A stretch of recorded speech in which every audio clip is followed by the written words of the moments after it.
Saya mau ngeritik Pak Rocky Gerung sedikit. Dia suka ngeledekin Jokowi nggak ngapa-ngapain. Ini Pak.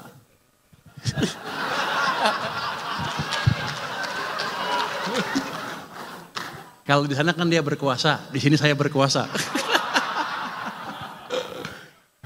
Jadi ini dipaksa intervensi langsung oleh presiden sampai ke sana. Jadi Presiden Jokowi itu berjasa buat kita, walaupun di sampingnya ada saya sih. Tapi setelah itu, nggak lama setelah itu, diturunkan lagi seperti ini. Seret. Ini yang Anda rasakan berapa tahun 2003-2004, pertengahan sampai akhir itu, ekonomi susah lagi. Keluarlah Indonesia suram dan lain-lain. Bukan dari politik, tapi dari ekonomi yang dibunuh penyebab utamanya. Jadi Pak Rocky mungkin sedikit belajar ekonomi lagi Pak. Gue seneng bisa ngedek dia di sini. Soalnya Pak Rocky setiap itu saya lihat tuh pidato Anda di itu menarik sekali, jadi saya ikutin ahli filsafat. Mumpung bisa kritik, saya kritik di sini. Kemarin sampai April sudah membaik, makanya saya bilang ekonomi bagus, nggak usah takut. Tapi habis itu dibunuh ke sini sampai ke sini. Jadi sedang dibunuh lagi ekonominya. Ketika ekonomi memburuk, banyak pemecatan pegawai kan pasti. Rakyat hidupnya makin susah dan kita nggak peduli waktu itu ya. Nggak terlalu peduli, turunlah ke jalan masyarakat kita. Itu expected untuk saya. Ini nggak ada wartawan kan ya? Bebas nggak nih? Hah? Mas agak aman nih? Aman ya? Media off the record ya. Saya lupa ada Kuto Komis 11. Izin Pak Ketua. Jadi kita sedang dibunuh. Kalau ekonomi seperti saya ngelihatnya itu ini jebakan ekonomi. Tinggal tunggu jatuhnya kalau nggak cepat-cepat diperbaiki. Waktu itu awal tahun tidak ada yang memberitahu. Saya mau kasih tahu takut. Saya di LPS nggak boleh ngomong begini-begini. Kalau saya sekarang di keuangan boleh lah. Karena kalau LPS tunggu di belakang nggak bisa masuk ke depan. Bulan Februari tahun ini, waktu itu Pak Jokowi masih sehat. Saya ke tempatnya Pak Jokowi. Pak Jokowi, ini ekonomi mau hancur bentar lagi. Itu posisinya di...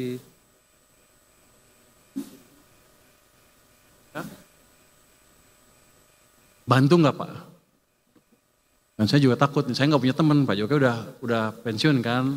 Pak Prabowo saya belum kenal waktu itu. Pak Jokowi bantu nggak? Dia bilang bantu. Baru saya berani kasak-kusuk sana sini mencoba memberikan informasi bahwa ada masalah di perekonomian. Tapi ini jatuhnya begini, kita nggak usah takut. Ini di bawah kendali kita 100%. Jadi selalu saya bilang, kita nggak usah takut global dan lain-lain. Kita punya policy dalam negeri yang cukup kuat, domestiknya gede, tergantung kebijakan kita sendiri. Jadi saya selalu bilang, nasib kita di tangan kita sendiri.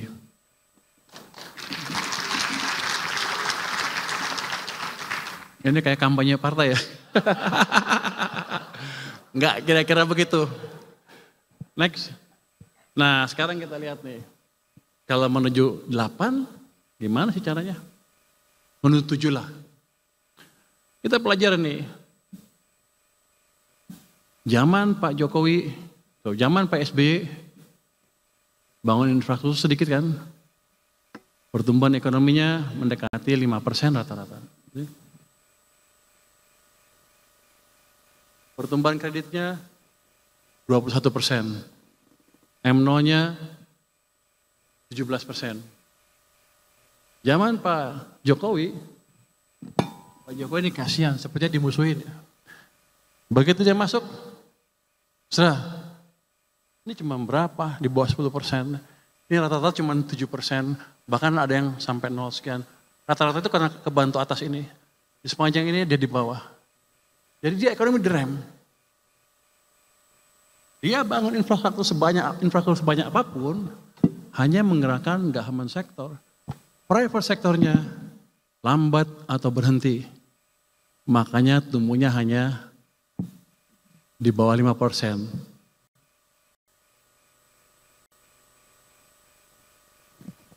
Zaman sekarang, ini dibunuh. Private sector pasti nggak jalan kalau nggak kita balikin nih. Terus government-nya juga masih baru, belum berjalan dengan cepat. Jadi kalau kita lihat apa? Sebelah sana mesinnya mesin swasta, 90% dari ekonomi. Sebelah sana mesinnya mesin pemerintah yang 10% dari ekonomi. Dalam 20 tahun terakhir ini, mesin ekonomi kita pincang. Satu jalan sana swasta, di sini satu jalan hanya pemerintah. Swasta 6, pemerintah 5. Gimana kalau dua-duanya dijalankan? Base-nya kan 6 kalau swasta. 6 tambah sekian. Jadi 6,5%, 6 sampai 6,5%. Enggak susah-susah amat dalam waktu setahun 2 tahun.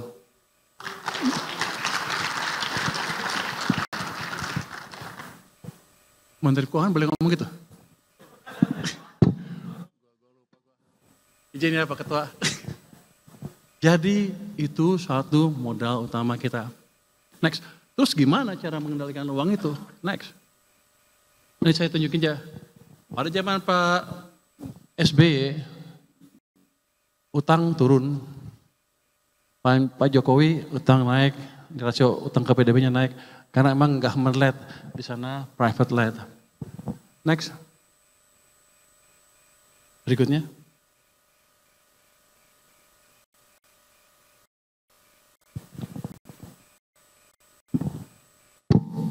Ini nggak ada wartawan kan ya? Hah? Aman? Hah? Live? Waduh. Alah. Next. Oh, udah nggak apa-apa. Next. Ya Pak Fahri ya? Next. Saya nggak tahu saya nyinggung Pak Fahri nggak? Pak Fahri dari UI soalnya.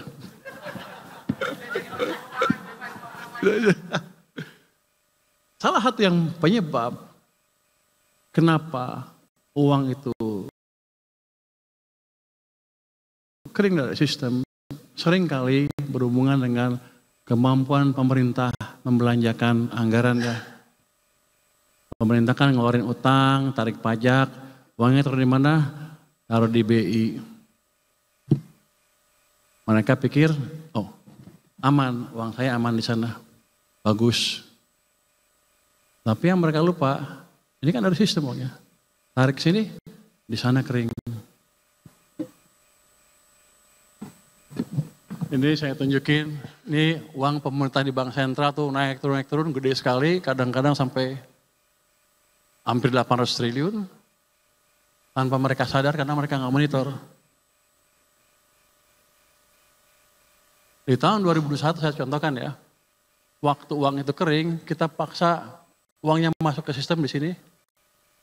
Di bulan Mei 2021, 300 triliun masuk ke sistem, itu yang memulihkan ekonomi. Dan ini manajemennya mungkin kalau untuk saya sih kurang efektif. Kenapa? Ini uang pemerintah di perbankan kadang-kadang bisa sampai 800 triliun di bulan Juni kemarin, 428 di BI, 394 di bank swasta.